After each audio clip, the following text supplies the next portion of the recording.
बड़ी खबर दिल्ली से भी जान लीजिए, जहां पर जंतर मंतर पर अरविंद केजरीवाल ने बड़ी हुंकार दिखाई है।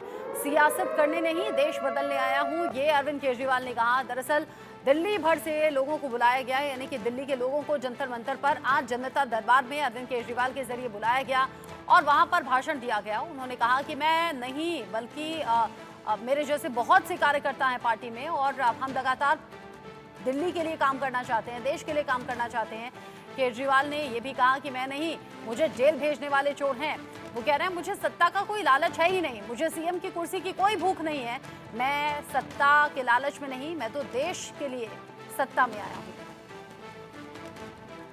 आपके मन में ये चल रहा होगा कि केजरीवाल ने इस्तीफा क्यों दिया।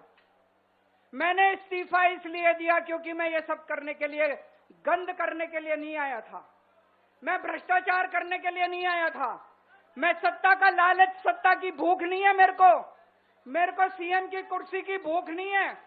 मैं पैसे कमाने नहीं आया, पैसे कमाने होते इनकम टैक्स कमिश्नर की नौकरी करता था, उस नौकरी में जितने करोड़ों रुपए चाहता मैं कमा सकता था। पैसे नहीं कमाने, देश के लिए आए थे, भारत माता के लिए आए थे।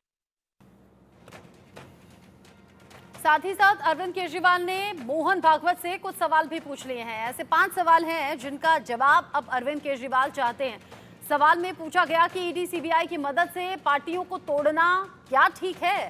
साथ ही पूछा गया कि ईडी सीबीआई की मदद से जो पार्टियों को तोड़ा जा रहा है वो लगातार हो रहा है, क्या बीजेपी के फैसले से भागवत भी सहमत हैं, ये भी अरविंद केजरीवाल ने पूछा। साथ ही कहा कि जेपी नड्डा के बयान से आरएसएस दुखी हुआ या फिर नहीं। साथ ही अरविंद केजरीवाल ने यह भी कहा कि 75 साल वाला रूल मोदी जी पर लागू होगा या फिर नहीं, या फिर सिर्फ वो लालकृष्ण आडवाणी के लिए था। ऐसे कई सवाल पूछते हुए अरविंद केजरीवाल आज मंच से नजर आए, दिल्ली के लोगों से सपोर्ट मांग रहे हैं और कह रहे हैं कि मैं देश के लिए ही राजनीति में आया हूं।